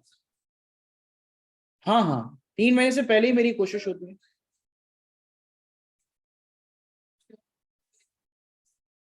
जी मेरे बच्चों, कोशिश ये करो 5 उठाएं 5 दो, खुद को थोड़ा पुश करो, आप पांचों के पांचों पेपर दो, मेरा मशवरा ये, ताकि आपके पास आगे बढ़ने की विंडो खुले। ऐसा नहीं कि अभी सोचा नहीं, अभी पता नहीं, वो कौन सा देगा तो मैं दूंगा। देखो आप अपनी जर्नी खुद ड्राइव कर रहे हो, कोई आपकी ड्राइव नहीं करेगा, ठीक है बेटा? तो बड़ी चीजों का ख्याल रखो, सुकून के साथ ये जर्नी चल सकती है अगर आप उसे ईमानदारी से चलाओ। जहां आप पंगे करोगे ये जर्नी आपसे पंगे करेगी। और देखो जो चीज छोड़ोगे ना, लीनियंट लोगे, जिसको इग्नोर करोगे, तो सीए आई कैप को पता चल जाता है बेटा, आई कैप वहां आपको इग्नोर करता है फेल करके। आ जा भाई, तो इस तरह की हरकतें मत करना, पैसा लगता है, टाइम लगता है। और मैं ये 5 पेपर देने का क्यों बोल रहा हूँ, क्योंकि आपके पेरेंट्स ने जब आपको 5 पेपर में एडमिशन दिलाया है, अब वो वेट कर रहे हैं कब बच्चा पेपर देगा। अब आप उनको कोर्स कंप्लीट होने के बाद बोलो कि मैं तो अभी सिर्फ 2 पेपर में अपेयर हूंगा, तो फिर 5 के पेपर की फीस क्यों भरी? 2 ही पढ़ता, जब तुझे डे 1 से कॉन्फिडेंस नहीं था कि तू 5 नहीं दे सकता, तो देता ही 2, पढ़ता ही 2। तो थोड़ा इसका भी ख्याल रखना है, ठीक है भाई?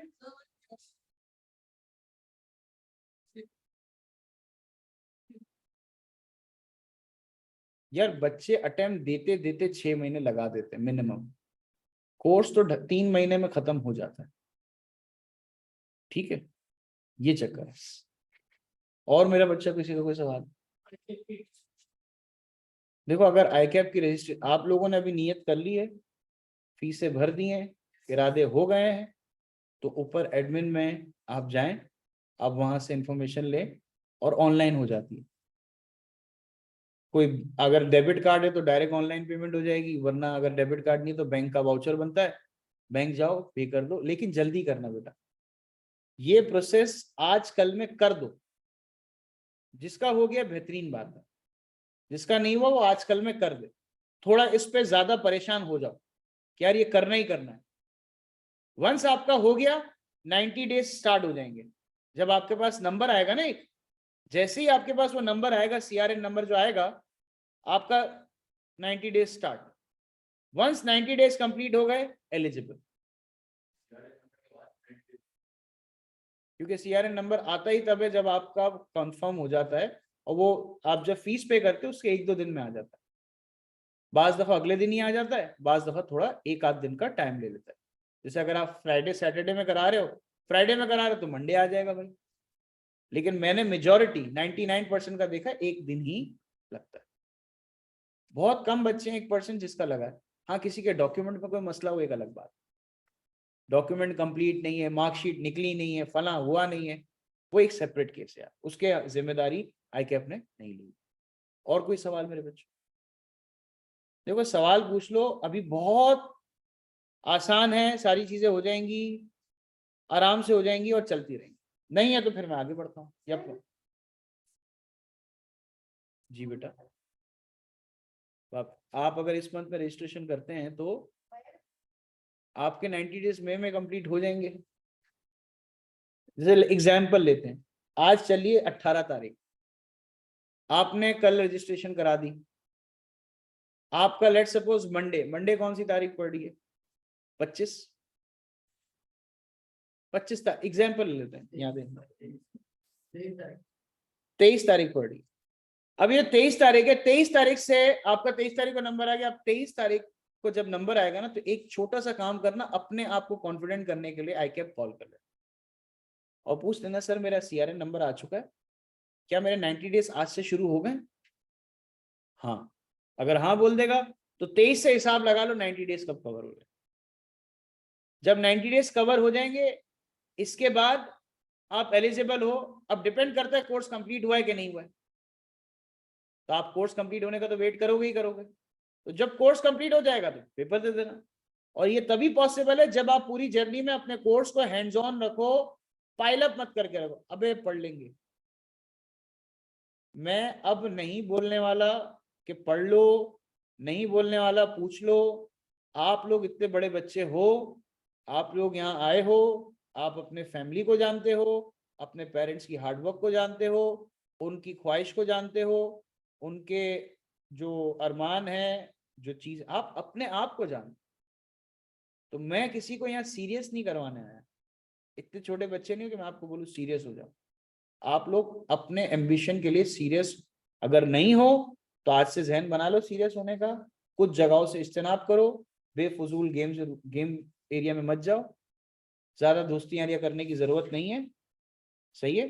कोई तुम्हारे चाचे मामे के लड़के नहीं लगे, ठीक है? दोस्ती नहीं, सलाम दुआ रखो, अपने काम से काम। लाइब्रेरी में बैठना है, कोने की जगह लो, सुकून से बैठ के पढ़ो। किसी से कोई चीज समझने की जरूरत नहीं है। मेरे सब्जेक्ट की मैं अगर बात करूं, मैं यहाँ हूं, मैं सारा फैसिलिटेट करने के लिए रेडी हूं। टीचर से कंसर्न करो, बराबर में बैठने वाले ने कुछ जिंदगी में उखाड़ा नहीं है, वो भी साथ ही बैठा है, ठीक है ना भाई? बेतुका सवाल ही पूछोगे ना मेरे बच्चों। सवाल पूछने में एक बच्चे को शर्म आती है, यार सर मस्ती ना उड़ा दे, है ना? ये तो सवाल पे मजाक कभी नहीं उड़ता, सवाल पे मजाक कभी नहीं उड़ता बेटा। सवाल के जो जवाब देते हैं वो मजाकतन ऐसा दे देते हैं कि बच्चों को बात समझ आए। तो आपके सवालों पे कभी मजाक नहीं होगा।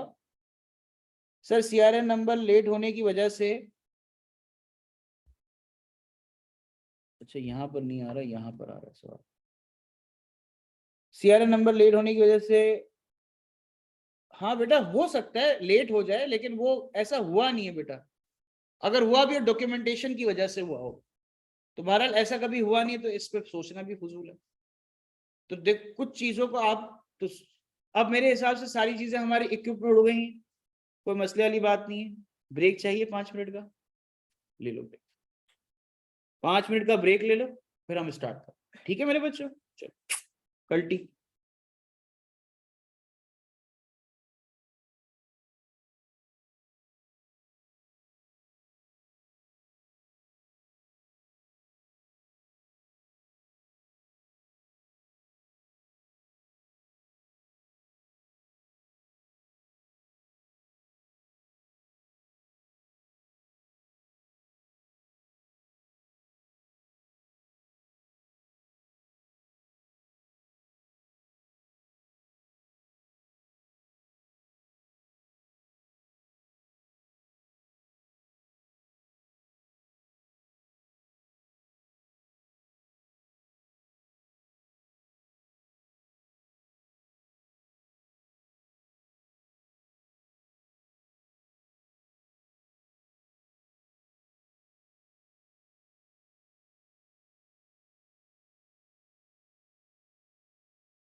भाई ऑनलाइन वालों, अभी हमने म्यूट करके पता है बहुत सी बातें की, उसमें ये बात की कि आपके पास ये स्क्रीन पे नंबर आ रहा है, इस नंबर पे अपने नाम के साथ मैसेज कर देना, आपको एक लिंक प्रोवाइड किया जाएगा, वो लिंक होगा PRC 5 का, उसमें तमाम आपके सवालात के जवाब दिए जाएंगे। ठीक है भाई, तो ख्याल रखिएगा। ग्रुप को हो सकता है या तो मैं किसी एक टेम्पररी टाइम पीरियड के लिए ओपन रखूं, ठीक है, या परमानेंटली ओपन रखूं। आपस में उस ग्रुप में कोई हाँ, एक और बात, एक लास्ट टाइम एक वाकया हुआ था, कोई किसी का नंबर अगर निकाल के मैसेज किया ना, ये ऑन रिकॉर्ड बात कह रहा हूँ, फिर इतनी कॉलें आएंगी ना तुम्हें पूरे मोहल्लों से, ये किसी के साथ हरकत नहीं करना, ये हो चुका है, जो बड़ी शर्मनाक बात, ये हरकत किसी के साथ नहीं करना बेटा, कि हर किसी की उस चीज उस वो नंबर, उसका डेटा उसकी अमानत है, बड़ा ख्याल रखना, किसी का नंबर इस तरह से आउट मत कर, बड़े ही उससे कह रहा हूं मैं, क्योंकि ये चीज तो टॉलरेट ही नहीं की जाएगी, समझे मेरे बच्चों। और माशाल्लाह सबको अंदाजा है, तो ऐसा कोई करेगा भी नहीं, लेकिन फिर भी एक एहतियातन मैंने बता दिया, क्योंकि कभी किसी से बेध्यानी में भी ना हो जाए। तो बेटा PRC का ग्रुप इंशाल्लाह बन जाएगा, तो आपको चीजें समझ आना शुरू हो जाएंगी।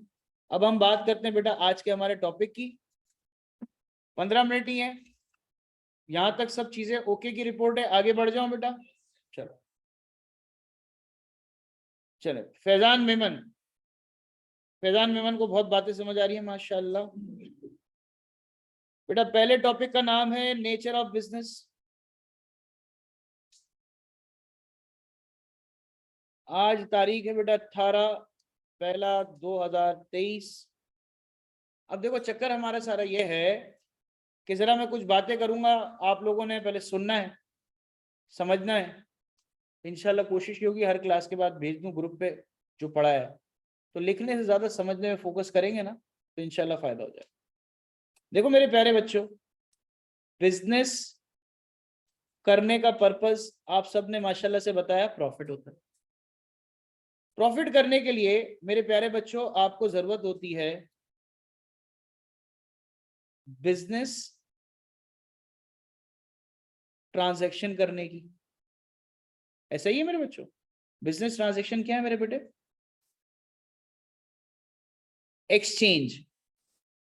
Exchange of what? Goods and service. ठीक है मेरे बच्चों, गुड्स किसे कहते हैं? टेंजिबल। सर्विस किसे कहते हैं? इनटेंजिबल। टेंजिबल क्या? जिसकी फिजिकल एग्जिस्टेंस हो, जिसको मैं कहीं स्टोर कर सकूं, और देख सकूं, महसूस कर सकूं। नहीं है, महसूस कराऊं तेरे को?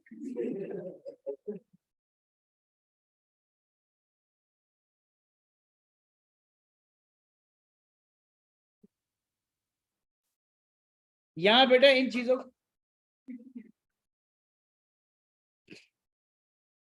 ये इन्हें टच भी किया जाता है, महसूस तू कर ले फिर। इनटेंजिबल, जिनकी जिनकी फिजिकल एग्जिस्टेंस नहीं होती, जिनको स्टोर हम नहीं कर सकते, और जिनको हम टच भी नहीं कर सकते। बुक में ये लिखी है, बेहुदा बात मैंने नहीं लिखी भाई, ठीक है।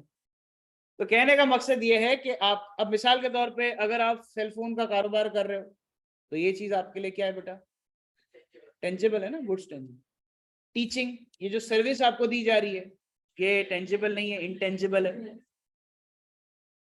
आप हेयर कट के लिए जाते हो, तो जो सर्विस आपको दे रहा है वो इनटेंजिबल है। आपको टेलर है एक बंदा, वो अपनी टेलरिंग सर्विस दे रहा है आपको, ऑल्दो वो प्रोडक्ट तो बना रहा है आपके लिए, लेकिन वो सर्विस क्या दे रहा है? लेकिन अगर रेडीमेड कपड़े वाले की दुकान पे जाओ तो आपको प्रोडक्ट दे रहा है। तो ये थोड़ा सा माशाल्लाह अंदाजा है कि नहीं है, समझ है ना? टेंजिबल इंटेंजिबल, गुड्स और सर्विस क्या? जैसे मिसाल के तौर पे आप जाते हैं कि भाई आपने अगर इसको क्या कहें, बाज दफा आपको होटल्स में आप जाते हैं, सर्विस प्रोवाइड जो आपको करते हैं, वो सर्विस रूम सर्विस है, लॉन्ड्री सर्विस है, होटल में जो खाने पीने के लिए आप वेटर्स जो होते हैं वो सर्व कर रहे हो, सर्विस दे रहे हो अपने, कोई प्रोडक्ट नहीं होती उनके साथ। यानी जो उनका कारोबार ये होता है कि वो सर्व करेंगे, सर्विस देंगे। अब वो आईटी सर्विस दें, वो टीचिंग सर्विस दें, वो कंसल्टेंसी सर्विस दें, वो मेंटोरशिप दें, या वो कोई ऐसा काम करके दे रहे हैं जो स्किल बेस्ड हो, जिसे हम डिजिटल मार्केटिंग की सर्विसेज देते हैं। क्या आपने पेज बना दिया, लीड्स बना दी, सेल फनल्स बना दिए, आपको अमेजोन पे स्टोर बनाने आता है, उसकी सर्विस आप दे रहे हो, अकाउंटिंग आती है, अकाउंटिंग की सर्विस दे रहे हो, वेबसाइट बनाने की सर्विस दे रहे हो, ये सारी चीज। तो यहां तक तो किसी को कोई मसला नहीं। अब बेटा ऐसा है, लेट सपोज ये है आपका दिल किया कि भाई मैं कमाऊं प्रॉफिट, मैं कमाऊं प्रॉफिट। ये इसको और आसान करते हैं भाई, प्रॉफिट कमाने से पहले आपको ख्याल आता है कि भाई आपकी जिंदगी में ना ऐशो इशरत होनी चाहिए, नीड्स बहुत जबरदस्त तरीके से पूरी हो, वांट्स बिल्कुल जबरदस्त तरीके से पूरी हो। उनके लिए आप नीड्स और वांट्स को फुलफिल करने के लिए मेहनत चलती है ना भाई दुनिया में, वरना कौन मेहनत करता है? कोई ऐसा है जो कहे कि यार मैं पैसे कमाने के लिए नहीं आता, मैं तो बस, कोई ऐसा है? मैं ऐसा नहीं, मैं मेरे लिए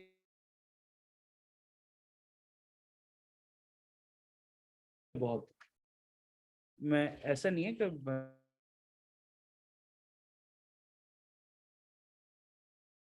लेकिन वो मटीरियलिस्टिक चीजों के अंदर पॉजिटिविटी क्या है? हार्ड वर्क करना, किसी और के है ना उस पे आप आके चीजें सेल्फ हो चीजें।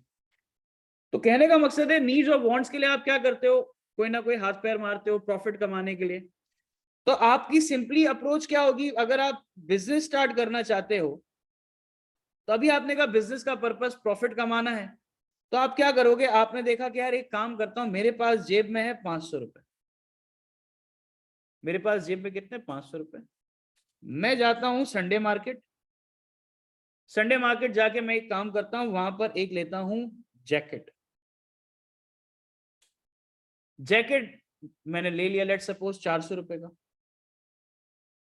400 रुपए का जैकेट ले लिया मैंने। अब जब ये जैकेट लिया, अब वहां से जैकेट लेने के बाद मुझे लग गई भूख, तो मैंने खा लिए 50 रुपए के पानी पूरी। ठीक है, अब 50 रुपए की तो नहीं आती, बहरहाल मैंने कुछ खाना खा लिया। अब ऐसा हुआ कि मैं ये जैकेट लेके आ रहा था, बीच में मुझे मिला एक और बंदा, उसको जैकेट पसंद आ गया, उसने बोला यार बड़ा जबरदस्त जैकेट है, मुझे बेचोगे? बोला हाँ। बोला कितने में बेचोगे? मैं कहा यार मैं आपको बेचूंगा 550 में। बोले ये लो 550। अब ये घर आ गया, घर आने के बाद इसने कहा कि यार मैंने जब परचेज किया जैकेट तो मुझे कॉस्ट लगी कितने की, और 50 रुपए मेरा एक्सपेंस लगा, ठीक है ना, खाने पीने का। इसका मतलब मुझे जैकेट कितने का पड़ गया? शाबाश मेरे बच्चों। अभी मैं आपको अकाउंटिंग के तरीके से नहीं समझा रहा, मैं नॉर्मल, एक नॉर्मल इंसान कैसे हिसाब किताब करता है वैसे समझा रहा। घर आए, घर आने के बाद आपकी जेब में भी कितने होंगे बेटा? एक तो 100 रुपए बचे, एक तो 50 रुपए बचे होंगे, जो 500 रुपए थे आपके पास वो 50 रुपए बचे होंगे, और 550 आपके पास एक होंगे। आप उन 50 रुपए को तो थोड़ी देर के लिए साइड पे रख दोगे, और इन 550 से आप हिसाब कर रहे होगे। आप कहोगे यार 550 रुपए मैंने अर्न किए, ये मेरा है रेवेन्यू। अब मैं इसमें से माइनस करता हूं, मेरे पास आ गया प्रॉफिट कितने का। अब यहां पर अगर आप बोलो मेरे साथ बहस करो कि सर ये ग्रॉस प्रॉफिट है कि नेट प्रॉफिट है, तो बेटा वो भी मैं बता देता हूं। तो देखो सिंपल सी बात यह है कि रेवेन्यू था 550 का, जिसमें से आपने कॉस्ट माइनस की कितने की? 400 की। आपके पास प्रॉफिट, ग्रॉस प्रॉफिट कितना आ गया? 150 का। आपने ऑपरेटिंग एक्सपेंस माइनस किए 50 के, तो आपके पास नेट प्रॉफिट आ गया कितने का? 100। तो ग्रॉस प्रॉफिट वो प्रॉफिट होता है जिसमें से अभी तक एक्सपेंस की फिगर माइनस नहीं हुई। जस्ट कॉस्ट का एलिमेंट डिडक्ट हुआ। रिपीट कर रहा हूं बात, ग्रॉस प्रॉफिट वो प्रॉफिट है जिसमें से अभी तक एक्सपेंस डिडक्ट नहीं हुआ, कॉस्ट का एरिया डिडक्ट कर दिया। वंस मैं अगर एक्सपेंस का एरिया डिडक्ट कर लूंगा तो मेरे पास वो कौन सा प्रॉफिट बच जाएगा, नेट प्रॉफिट, जिसपे मुझे टैक्स देना पड़ेगा। नहीं, नेट प्रॉफिट पे लगेगा। जब हम नेट प्रॉफिट कैलकुलेट कर लेते हैं फिर टैक्स लगाते हैं, ग्रॉस प्रॉफिट पे कभी भी टैक्स नहीं लगता।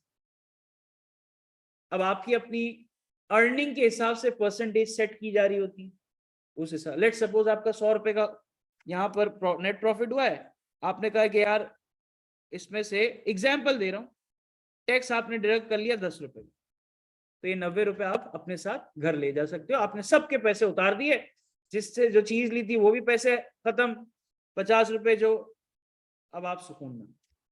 अब आपने कहा कि यार कुछ और करते हैं, इस तरह से एक एक करते करते आपने, और अल्टीमेट पर्पस क्या है, यही है। बिजनेस हम करते क्यों है, पहली बात प्रॉफिट के लिए।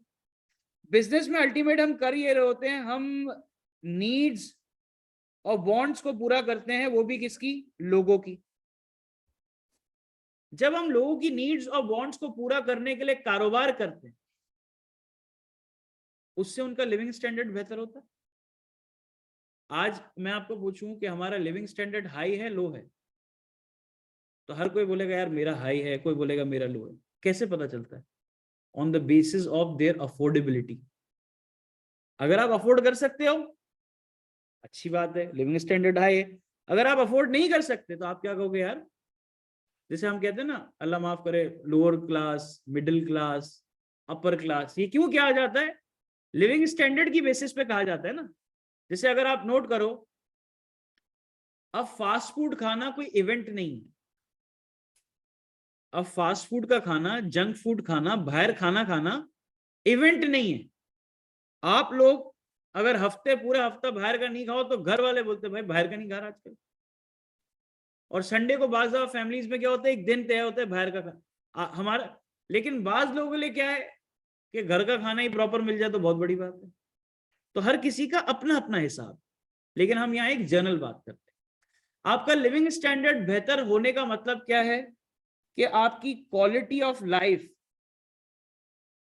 बेहतर हो। क्वालिटी ऑफ लाइफ कैसे बेहतर होती है मेरे चंदा, एजुकेशन अच्छी लेके, अच्छी एजुकेशन, मैं जो एजुकेशन लेना चाहता हूं मैंने ले ली, अच्छी यूनिवर्सिटी में पढ़ के, अच्छे स्कूल में पढ़ के एजुकेशन ले ली। मैं अपनी हेल्थ का बड़ा अच्छा ख्याल रखूं, मेरे पास तमाम हेल्थ की फैसिलिटीज अवेलेबल हो, मेरे पास लीजर टाइम, फरागत में ऐसे स्पॉट्स हों जहां मैं जाके सैर तफरी कर सकूं, आराम कर सकूं, रिलैक्स कर सकूं। हमारे पास पार्क है नहीं, इतने पार्क्स इतने है नहीं, क्योंकि नॉर्मल फैमिलीज क्या कहती हैं, भाई यार माहौल सही नहीं है, तो अवॉइड करती हैं। मैक्सिमम हमारे पास दो जगह हैं, मॉल या खाना। तो मैक्सिमम लोग क्या करते हैं, खाना खाने ही चले जाते हैं कि यार पार्क्स में कौन जाए यहाँ। वालेकुम सलाम बेटा। लोग क्या करते हैं, इस तरह की जगहों को, पब्लिक प्लेसेस को अवॉइड करके खाने के लिए चले जाते हमारे। लेकिन बाहर ममालिक के अंदर आप देखो तो हर चीज की एक एक्टिविटी है, क्योंकि वहां पर इस तरह को थ्रेट नहीं है। फिर जब अच्छा, जब ये आपकी क्वालिटी ऑफ लाइफ इंप्रूव होती है तो आपकी लाइफ एक्सपेक्टेंसी भी इंप्रूव होती है। यानी लाइफ एक्सपेक्टेंसी मतलब आपकी एज भी इंप्रूव होती है। हमारे यहाँ पर अल्लाह माफ करे, पिछले 1-1.5 साल के अंदर मैंने बहुत यंग, क्योंकि मेरी प्रोफाइल में मोस्टली सीए के बच्चे हैं तो मुझे दिखता रहता है, तो सीए के बच्चों में बहुत से लोगों की टेंशन की वजह से मौत हो गई। तो कहने का मकसद ये है, आप लोगों के पास कोई और, किसी के एक्सीडेंट की वजह से, किसी का सडन डेथ की वजह से, इस तरह। तो हमारे यहाँ पर स्ट्रेस का लेवल इतना ज्यादा है, टेंशन इतनी ज्यादा है कि हमारे यहाँ अल्लाह माफ करे लाइफ एक्सपेक्टेंसी इतनी ज्यादा। लेकिन जब लाइफ बेहतर होती है, टेंशन नहीं है किसी चीज की, तो आपकी लाइफ की एज भी ऐसा नहीं है। अब आपको ये ना आ गया जिंदगी मौत तो अल्लाह, सही बात है, अल्लाह के हाथ में। हमारे हाथ में भी अल्लाह ने बहुत चीजें दी है ना। अब अल्लाह के हाथ में आंखें बंद करके रोड पार कर लो, बचाने वाला तो अल्लाह है। आपसे बड़ा कोई बेवकूफ नहीं है इस दुनिया में। फिनाइल पी लो, बोलो अल्लाह बचाएगा। अल्लाह बेवकूफों को कभी नहीं बचाता भाई, अल्लाह अक्लमंदों के साथ है। अल्लाह उन लोगों के साथ है जो कॉमन सेंस रखे। जब आप कॉमन सेंस नहीं रख, मतलब मुझे एक बात बताना, ये थोड़ी सी है ना बाज दफा अनरियलिस्टिक हमारे है ना फेथ है, कुछ हम कुछ नहीं करेंगे। बाज दफा आप बच्चों को देखो, एग्जाम के आखिरी के दिनों में नमाजें पढ़ेंगे और उम्मीद लगाएंगे अरे यार दुआ करना, मेरे एग्जाम आ रहा है, पेपर रिजल्ट है, दुआ। बेटा जब मेहनत करोगे ना तो किसी से दुआ करवाने की जरूरत नहीं पड़ेगी। हाँ, जब मेहनत में काम चोरी करोगे ना तो इमाम को भी बोल दो ना तो भी कुछ नहीं होने वाला। समझ आ रही बात? जिंदगी में है ना दुआएं साथ देती हैं, लेकिन मेहनत दुआओं का असर बनती है।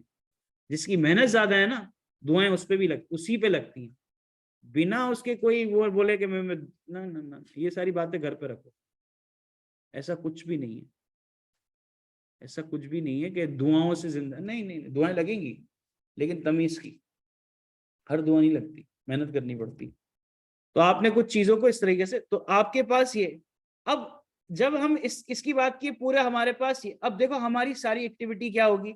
अब मुझे एक बात बताओ, आज आपने कहा कि यार लेट्स सपोज, एक और एग्जांपल ले लेते हैं, हम बिजनेस स्टार्ट कर रहे हैं फ्राइज के ठेले से। सही है, मैं एक आध एग्जांपल लूंगा, इससे सारे चैप्टर कवर कराऊंगा। इंशाल्लाह अगली क्लास में मैं आपको पूरे चैप्टर से पूरा घुमा दूंगा कि ये एक एग्जांपल कैसे कैसे हम आगे पढ़ेंगे, ताकि और क्लियरिटी आ जाए। ठीक है बच्चों, थोड़ा सा अभी कोशिश करते हैं, मेरे ख्याल से टाइम एंड ही है। एक आखिरी बात करके एंड करते हैं। आपने फ्राइज की रेडी लगाई, आपसे आपका दोस्त आके बोलते यार तू 5 साल बाद खुद को कहाँ, जैसे आप लोगों से सवाल किया जाता है बेटा 5 साल बाद खुद को कहाँ देखते हो, तो आप लोगों का जवाब आएगा यार सर मैं अच्छी फर्म में देखता हूँ, मैं एक अच्छी जॉब में देखता हूँ सर, मैं क्वालिफाइड अपने आप को देखता हूँ, मैं फला जगह पे देखता हूँ। तो हर बिजनेस पर्सन का, हर बिजनेस का भी 5 साल 10 साल के बाद कोई ना कोई जगह पे पहुंचने का तो प्लान होगा, ड्रीम तो होगा, जिसको हम क्या कहते हैं विजन। विजन मेरा ब्लर है, क्या मतलब मुझे नजर नहीं आता। तो आप जब तक आपको नहीं पता होगा कि आपको मंजिल कौन सी चाहिए, तब तक स्टेप्स आइडेंटिफाई नहीं कर सकते। आपने पहले कहा आपको सक्सेसफुल बनना था, तो आपने पहले मेडिकल का पाथ इख्तियार किया। जब वो पाथ आपके लिए नहीं साबित हुआ सही, अल्लाह ने कोई और पाथ दे दिया। लेकिन आपका अल्टीमेट जगह क्या है? सक्सेसफुल होना, फाइनेंशियल फ्रीडम का हासिल होना। तो अब ये जो पाथ है इसको हम कहते हैं मिशन। बनूंगा क्या? विजन। उस बनने के लिए आज क्या डायरेक्शन पे आऊंगा, वो मिशन। कोई मसला तो नहीं है समझने में? मैं 10 साल बाद 5 साल बाद क्या बनूंगा? उसने कहा लेट सपोज उस फ्राइज वाले में ओपीटीपी बन जाऊंगा।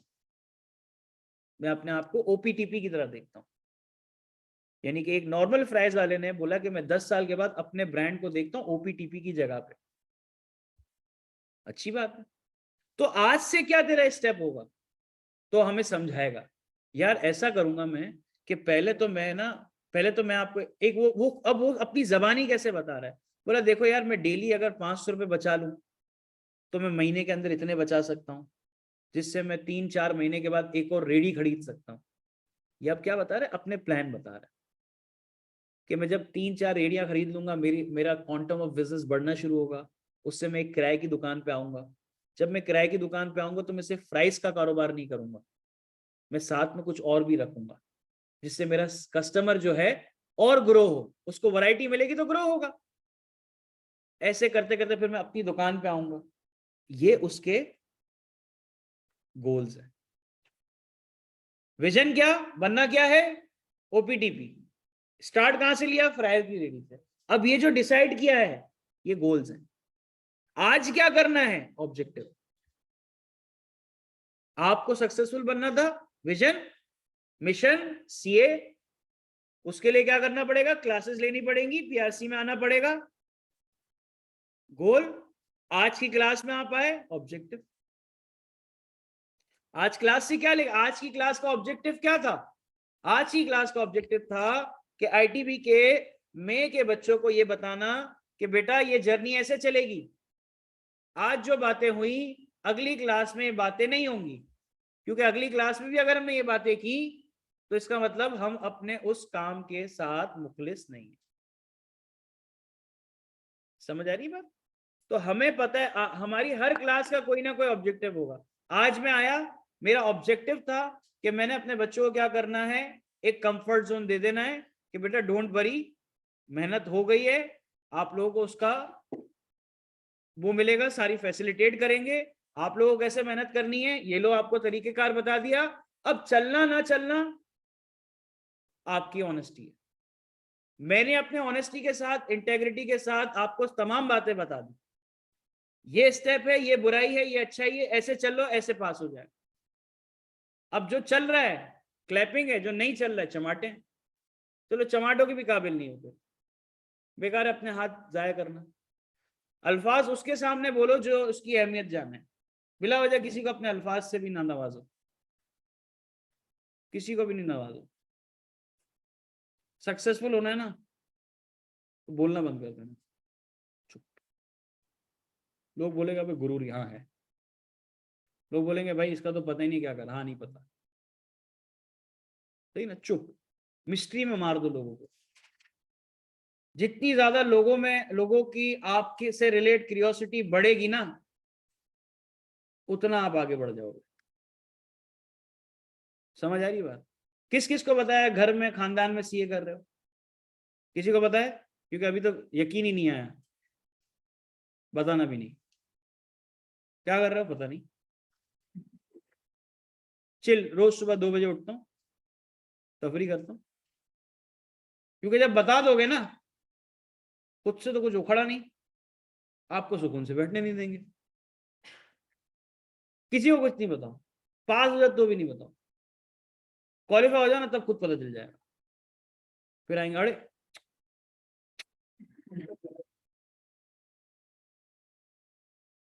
कामयाबी जब आती है तो इस्तिखारों में भी नाम आता है, ठीक है ना? कामयाब हो जाओ, इस्तिखारों में भी आने लगोगे, फिर तो इस्तिखारे की भी जरूरत नहीं पड़ती। हाँ हाँ, अब तो सर आप कहाँ थे, कहाँ थे, कहाँ वे वर यू सर, अभी तो इंतजार कर रहे थे, रोज तस्बीह पढ़ते थे। बड़ा ऐसा हो, कामयाब हो जाओ, दुनिया पागल है। समझे ना बच्चे? चलो कटो, अल्लाह हाफिज।